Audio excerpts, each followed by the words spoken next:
Hace ya 10 siglos atrás, en los años 1100 aproximadamente, hubo un abad benedictino que, digamos, tuvo algunas posturas que no fueron totalmente aceptadas por la Iglesia, llamaba Joaquín de Fiore, que tenía una mentalidad, digamos, muy apocalíptica, por decirlo de alguna manera, y que consideraba que el reino de 1000 años, se habla de un reino de 1000 años de Jesucristo, en el libro del Apocalipsis, consideraba que ese reino de 1000 años de Jesucristo estaba por llegar a su fin, y bueno, eso provocó ciertos problemas, ¿no?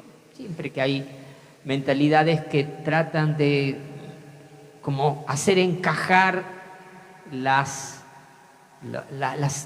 revelaciones del Apocalipsis con acontecimientos del tiempo presente, sea de la historia o sea del tiempo presente, siempre hay algún tipo de desajuste.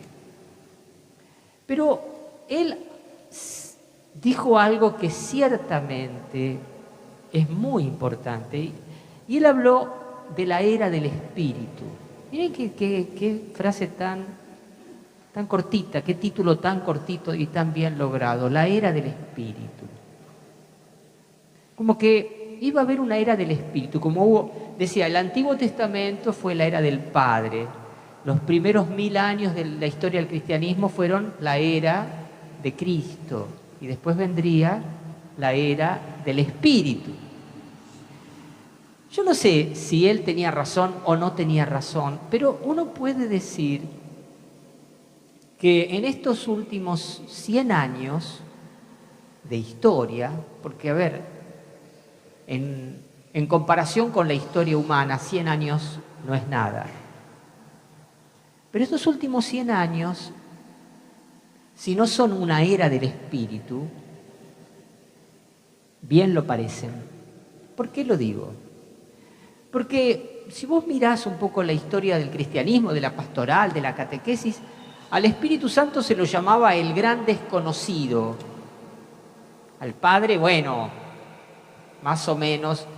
Al Hijo, obvio, al hacerse Dios hombre, tiene rostro humano. Pero el Espíritu Santo es solo evocado en la Biblia a través de símbolos.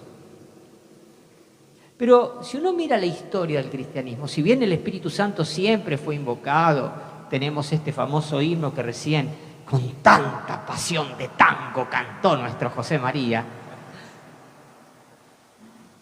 que se llama La Secuencia, o tenemos otro gran himno tradicional, el Veni Creator, ¿no? Son himnos de la Edad Media y duran y los seguimos cantando hasta hoy. Sin embargo, el Espíritu Santo, bueno, está ahí, es parte de la Trinidad. No había, por ejemplo, les cuento, tratados que se van forjando, todavía no tienen el carácter de tratados en los estudios de teología, pero ya el nombre de neumatología, el estudio del espíritu, ya forma parte de las cosas que se dicen en los ámbitos cultos de reflexión cristiana. Y ya se habla de neumatología, y sin saber bien todo lo que esto significa, sin embargo, ya es un título, ya está incorporado. ¿Y por qué digo 100 años? Porque toda esta pasión por el Espíritu Santo nació a principios del siglo XX en distintos lugares. Por ejemplo, fíjense, ya el Papa, entonces reinante, León XIII, que le tocó estar en el paso del siglo XIX al siglo XX, el Papa León XIII, en la noche de la vigilia del cambio de siglo, del siglo XIX al siglo XX, o sea, el 31 de diciembre del año 1899, consagró al siglo XX al Espíritu Santo. ¿Qué lo movió a esto? Es un misterio. Ciertamente hay cartas de una famosa beata, la beata Ana Guerra, pero como era italiana es Guerra. La beata Ana Guerra le escribió al Papa unas cartas y el Papa León XIII escribió una encíclica justamente sobre el Espíritu Santo en el albor del cambio de siglo. Divinum illud munus, aquel divino don. Y luego, durante el siglo XX, misteriosamente comenzó en ámbitos evangélicos lo que se llamó el pentecostalismo, Pentecostés, con estas experiencias muy fuertes, y con un lenguaje nuevo, y con cantos nuevos, y con un cristianismo lleno de fervor, de alegría, ¿viste? O sea, cambió el diseño y el perfil, y la espiritualidad, y la catequesis, y la liturgia. Miren si no hubo cambios. Y la evangelización.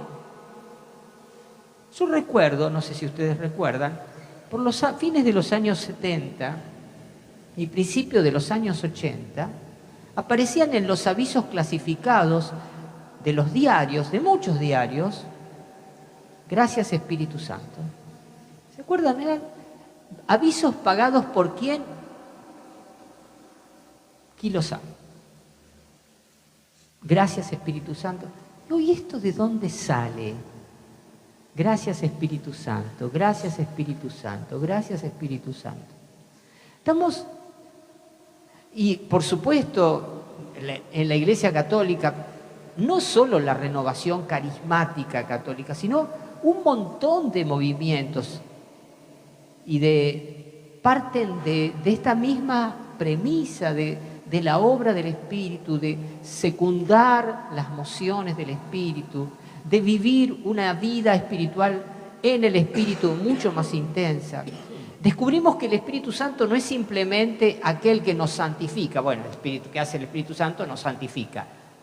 ¿Y qué significa que nos santifica? Y bueno, eso. Que nos santifica. Che, que tanta pregunta. Vamos, no me la compliques a esta hora de la mañana. Descubrimos que el Espíritu Santo no solo es que nos santifica, nos renueva, nos conforta, nos alegra, nos hace vibrar como Cristo ante el amor de Dios Padre.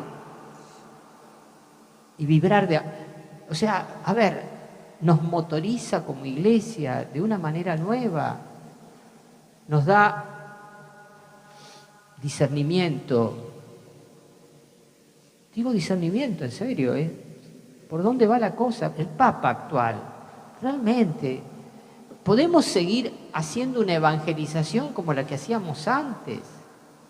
Dadas cambio de las circunstancias. A ver, ejemplos concretos, sin negar ninguna de las leyes eclesiales. Hoy en día evangelizamos a un montón de personas que están en situaciones matrimoniales que para la iglesia fueron recontra de... Anoche vino me llamó la atención un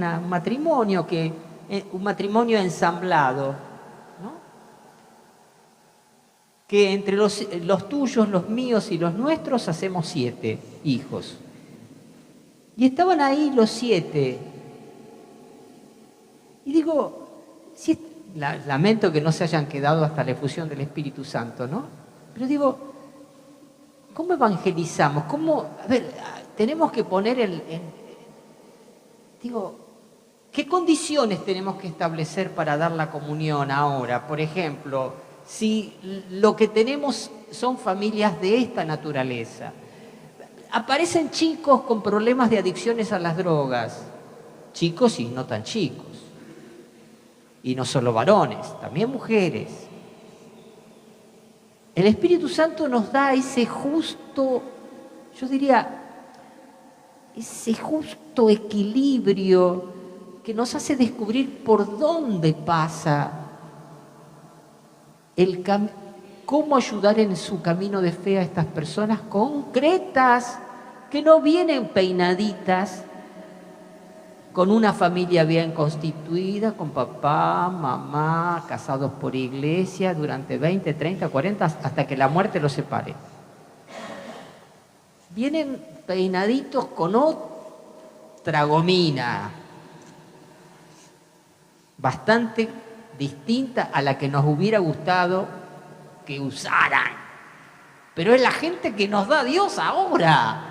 Y a ver, con esto no estoy haciendo un juicio sobre estoy diciendo que la pastoral de la iglesia la renueva el Espíritu Santo. Y digo, y el Papa, en este sentido, es una persona que tiene una visión. O sea, tenemos el Papa que necesitamos en este tiempo. Dios a la iglesia le da los pastores que necesita en cada momento. Porque hace falta ser firmes sin ser rígidos y hace falta ser abiertos sin ser laxos. Y ese equilibrio lo da el Espíritu. Firmes sin ser rígidos.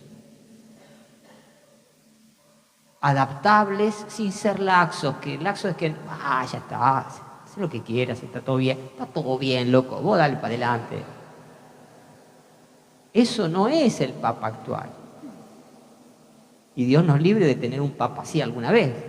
Y nos va a librar. Sin duda que nos va a librar. Esto es obra del Espíritu. Esto es obra del Espíritu. Hasta hoy, si quieren, se van a llevar globitos. Miren los globos esos. ¿Los ven allá arriba? ¿Los vieron?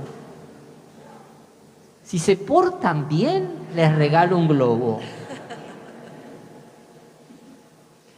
Decía, estamos en la era del Espíritu. A ver, ¿saben? La discriminación de las grandes etapas de la historia no las hacen los contemporáneos, las viven los contemporáneos. Las distinciones entre eras las hacen los historiadores cuando ya la historia pasó. A nosotros nos toca vivir, y termino con esta palabra, vivir y danzar al ritmo que el Espíritu de la música que el Espíritu hace sonar para nosotros.